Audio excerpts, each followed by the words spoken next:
আমি শুভেন কি অমিত শাহজির দেওয়া সিকিউরিটি নিয়ে ঘুরছি, যদি সাহস থাকে ছেড়ে দিন, রাজ্য সরকার তাদের দেবে, এটা বলেছে তো। শুনে জানটা একদম ঠান্ডা হয়ে গেল, তাই না? কত তার মানসিকতার কথা বলেছে। এই ধরনের রাজনীতিবিদ হওয়া দরকার, তাই না?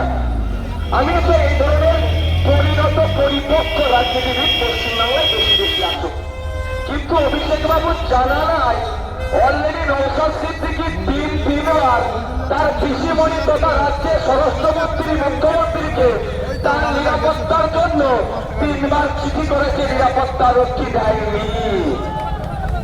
তারপরে আমি অমিত শাহজিকে চিঠি করলাম যে পশ্চিমবাংলায় বিরোধী দলের যারা বিধায়ক আছে সবাইকে আপনি সিকিউরিটি দিয়ে রেখেছেন, আমিও তো বিরোধী দলের বিধায়ক, আমি কি দোষ করলাম? আমার পরিবারের প্রাণঘাতী হামলা চলছে, আমাকে নিরাপত্তা রক্ষী দেওয়া হোক। তাও অমিত শাহ আমার কথায় সাড়া দিল না। যাহাই দিদি তাহাই দাদা। পিছিয়ে বর্গের কথা বলছি, পিছিয়ে বর্গের দলিত আদিবাসী হিন্দু মুসলমানের অধিকারের কথা বলছি। স্বাভাবিকভাবে অমিত শাহজি হোক আর মোদীজি হোক আর মমতা দিদি হোক, সবার তো মুখে একটু আমার প্রতি কুমড়ে থাকবে, এটা স্বাভাবিক। তারা আমাকে দিল না, অমিত শাহজিকে চিঠি করলাম, দিল না। মমতা ব্যানার্জিকে 3বার চিঠি করেছি, দেয়নি।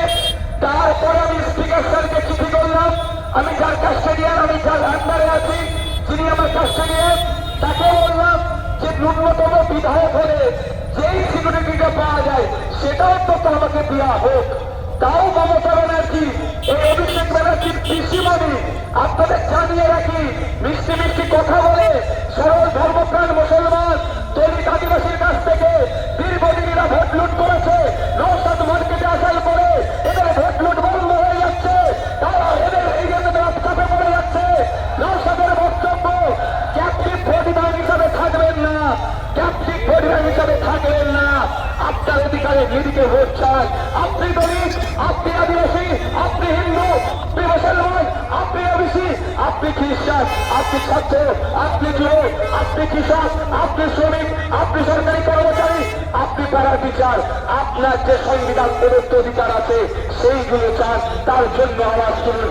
বারবার কথা বলেছি, আমার সাথে যুক্তি তর্কে পেরে উঠতে পারছে না বলে আমার সম্পর্কে মিথ্যাচার করছে, কিন্তু মিথ্যাচারের কাজ আর মিথ্যা পেটসাপটা আমার বেগঙ্গার ভাইরা মায়েরা খাবে কি মনে হয়? এই অভিষেক বাবু ঠপের চাপ আমরা খাবো।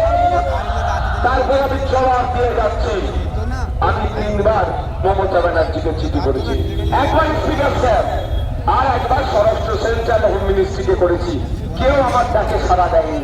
কিন্তু আমি তো চুপ থাকার ছেলে নয়, সোজা বলে না বিরুদ্ধে কি করতে হবে। আমি সেই ছেলে পেনের খোঁচা দিতে একটু বেশি পছন্দ করি।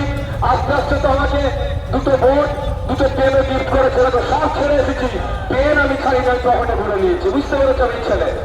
তো 5 টাকার পেনের খোঁচা খুব ভালো লাগে আমাকে দিতে। আমি 5 টাকার পেনের খোঁচা আইনি লড়াইয়ে গেলাম, কলকাতা হাইকোর্টে গেলাম, আমি যত কটা চিঠি যেখানে যেখানে করেছি সেখানে সেখানে দিয়ে দিলাম। দিয়ে দেওয়ার উপরে কলকাতা হাইকোর্ট সিআইএসএফকে নির্দেশ দিল, এবিডিএ একটা টাইম বাউন্ড করে দিল, এর মধ্যে নওশাদ সিদ্দিকীর কি থ্রেড আছে, থ্রেডের বিশেষে একে নিরাপত্তা রক্ষী দেওয়া হোক। এবার বলুন, আমি অপরাধ করেছি না? আমি নাইন পথে আমার অধিকার আমি বুঝে নিয়েছি। এই বলে আমি লড়াই করে আমি আমার অধিকার বুঝে নেবো না? এই অধিকার বুঝে নিয়ে তো অনেকের অসুবিধা হচ্ছে। কি বলছে যে রাজ্য অমিত শাহর পুলিশ ছেড়ে দিন, আমরা দিয়ে দেবো।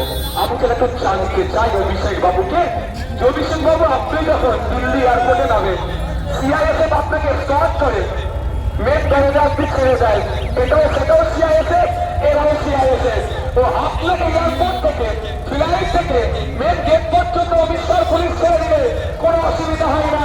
আর নওশাদ সিদ্দিকী মামলা করে সিআইএসএফ নিয়ে আপনার উপর ক্ষোভ থাকে কেন?